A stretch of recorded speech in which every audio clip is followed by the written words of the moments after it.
part of the problem. To understand this, we have to wind back about 500 years.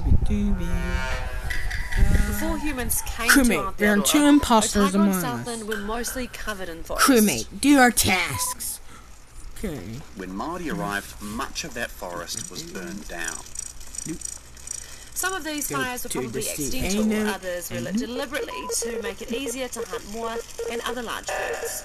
Nice, like Fire also helped clear land Nice, for like growing that. onions, And- the root of the oh no, bracken fern, no, which was an important Oh part crap, of the Māori this diet is before gonna be Europeans a, introduced this potatoes is a and others. catastrophe.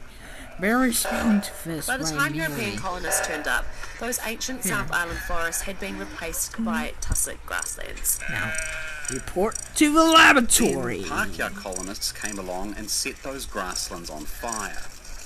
Colonial farmers set fire to their land because sheep There. find it easier to eat Now. the new growth which shoots up after Time the to fire. recording time. But some farmers burned their land too often and overstocked with too many sheep, meaning the tussock didn't have time to recover.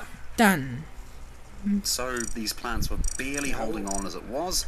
Then rabbits came along and finished them Down, off. down to this. With the tussock gone, there was nothing to hold the topsoil together. It blew away in the wind and washed away in the rain. OMG.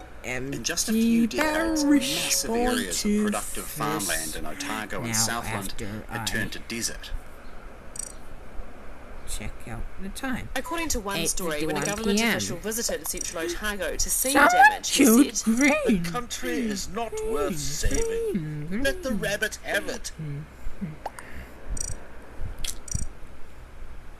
Many farmers abandoned their land. Others held on.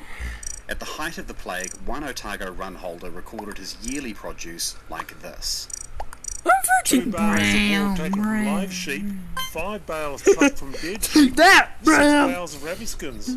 You gotta get it At first, farmers caught and killed rabbits themselves, Yeah, but by the yes, okay. 1880s, And- most turned to professional rabbit Oh catchers or no, rabbiters. you many of got whom were 4 former gold votes. miners.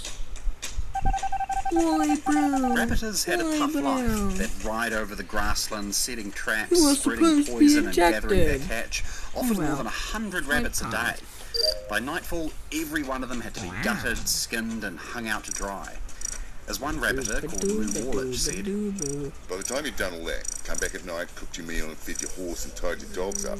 And just a little bit of washing up you had to do in a tin basin or whatever. The day was gone. It was a lonely life. The horse and dogs were all the company you had. Lots of rabbiters were single men living alone in ramshackle huts or tents. but some started families. Doris Jackson and her husband lived in a rabbiters camp in the Lindis Valley with 2 preschool-aged children. Their hut was 2.5 by 3 metres with a word corrugated yeah. iron roof and canvas Oh my walls. god. Referee the people Inside here. was an armchair Doris made out of packing case timber and sugar bags stuffed with tussock, No, plus I a don't bed like just big the enough for word the 4 of them. Doris Oh later no, says, no, no. We lived in not primitive this conditions, but it was always catastrophe. home. Always callers coming. In between work, we had many happy times attending country dances, etc. We had good health, we're a family, and good friends around us, and we were progressing financially.